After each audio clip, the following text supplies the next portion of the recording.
Hey, what's up everybody, this is Charles. I want to welcome you guys to another episode of the Dreamerspro Show, where we cover everything from sports, hot topics, classic debates, entertainment, and where we give you guys a fresh perspective on things and how we see them.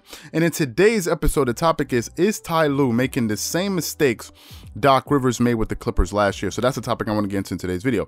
But before we get into that, I want you guys to please make sure you go ahead and hit the like button, hit the subscribe button, and hit the notification bell to be notified whenever we drop our content. Also, make sure you check out Dreamerspro Max, an online sports community, a place where you can go and start basketball discussions, chat live during games, and so many other cool things. So if you guys are interested in that, be sure to check that out. We have that linked in the description below and get 7 days of access. And also make sure you go ahead and click the join button to join the channel to receive loyalty badges. And also to ensure whenever you leave a comment, it's responded to when we go live or when you leave a comment on the channel. So make sure you go ahead and join the channel there. Anyway, let me get into this topic here. So last night we were on Dreamerspro Max, okay? And we were live chatting during the game. And I was watching the game, excuse the sun, but it's very sunny today. I was watching the game, and, you know, as the game was progressing, I was noticing some things that the Clippers were doing that was not making a lot of sense to me. And one of the things when one of the people that was the happiest when they signed Tyronn Lue was me. When they signed Ty Lue, I was very excited for that pickup. Even Steve Ballmer felt like they got the best coach in the NBA in the offseason once they let Doc Rivers go, right? Now, although Doc Rivers was the bigger name, he was more known around the NBA because he had won a title with the Boston Celtics, big three with Rajon Rondo, Paul Pierce, Kevin Garnett, and Ray Allen. He had more cachet in the NBA, forgetting the fact that Ty Lue also won an NBA championship during his playing career. Now, Doc Rivers had been with the Clippers for 7 seasons. Okay, he was with the Clippers for 7 seasons. In those 7 seasons, the Clippers never even made it to a conference finals. They made a lot of conference semifinals, but they never made it to a conference finals, right? So he was there, he had the name, but he didn't have the results to show it. And a lot of Clippers fans last season, when I really started covering the team, a lot of people were complaining that, listen, they feel like Doc Rivers is overrated. They feel like this is not the right coach for the job, and this and this and this and this and this.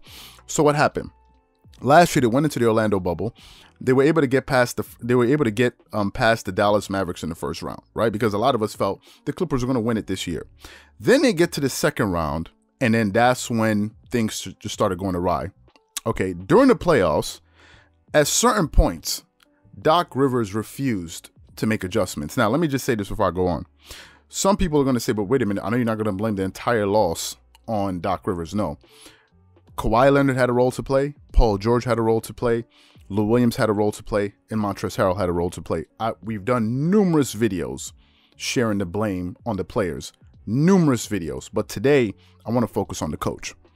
Doc Rivers in that series refused to make any adjustments to the point that it left me really confounded, in the playoffs. Now, during the regular season, he gave Lou Williams too much confidence to feel like he was the guy on the court, like he was the closer on that team.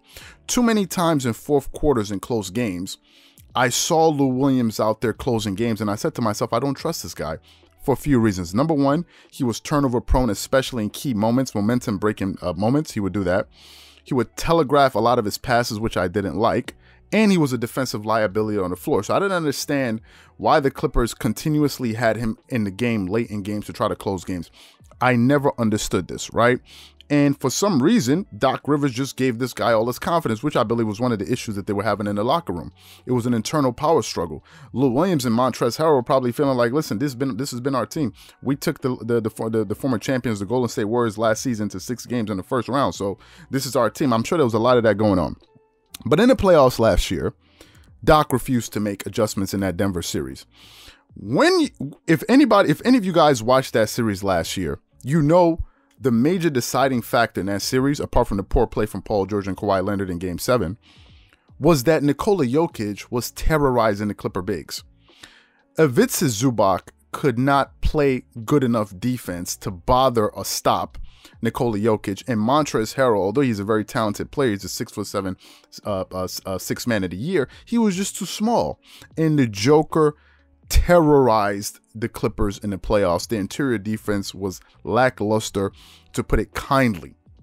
Then what happened? I was sitting there asking myself, right before the playoffs started, they went out there and acquired Joakim Noah. And I said to myself, listen, we've been watching these games 2, 3, 4 games in.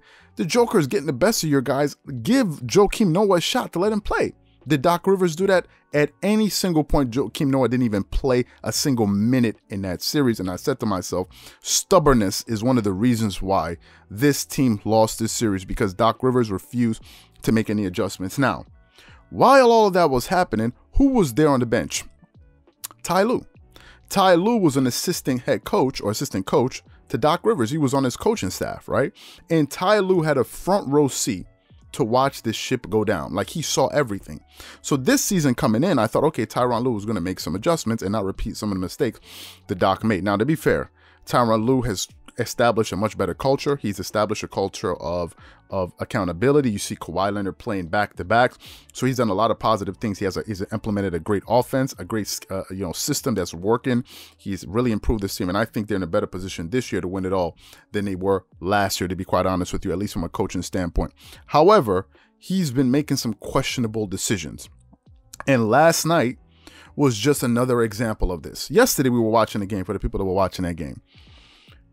Even a blind man could tell you that after the first quarter, second quarter, the Clippers did not have the right personnel on the floor as far as Ivica Zubac and whoever it was to guard Nikola Jokic.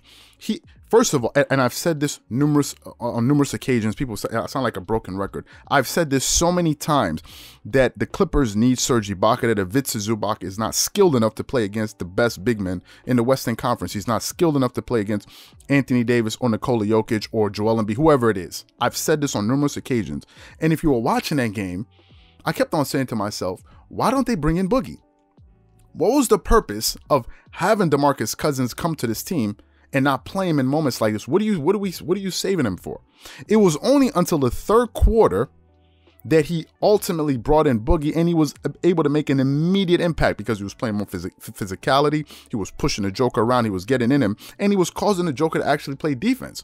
And I said to myself, why didn't you make this adjustment all along? What were you waiting for? The other thing I didn't understand, and I still don't understand it to this day, is the point guard position on who's going to start. I was watching that game and I said it. Forget the fact that Rajon Rondo was playing so well. I said this during the live chat. I said, how much do you want to bet that they're still going to sub him out in this fourth quarter and bring back Reggie Jackson? And just like clockwork, they subbed him back into the game. And I'm wondering, Rajon Rondo was a difference maker. Him and DeMarcus Cousins were difference makers in that game, and they still subbed him out. And I'm like, why? And the question I'm left asking myself is this: is it that Tyronn Lue wants to be right, or does he want to win? That's the question. Do you want to be right, or do you want to win? Because if you want to win, you have to remove your ego out of the picture and make the best decision to win games. It's not about, okay, this is what I think is going to work. Look at what's happening on the court, and you can understand quickly after the first and second quarter, it was clear as day that Ivica Zubac was not skilled enough to handle Nikola Jokic, that they needed to try something else. It made no sense that they waited to the second half of that game, the third quarter, to bring in Boogie Cousins, and then with their whole substitution patterns with their point guards, I think is another issue. And to this day, I still don't understand the reason that they brought in Rondo. I don't understand the reason. Because if he's not going to start when Patrick Beverley's out, why did you bring him to the team? And yesterday you saw his value on the court, and just as things were beginning to tighten up, he took him off the court. And to me, I said to myself, this is reminding me a lot of Doc Rivers, because last year Doc Rivers was stubborn and he wanted to be right, and it ended up costing the Clippers. He wasn't the only one, but it ended up costing them that series in the second round. And I'm seeing a lot of those similarities here again about this thing of wanting to be right instead of wanting to win.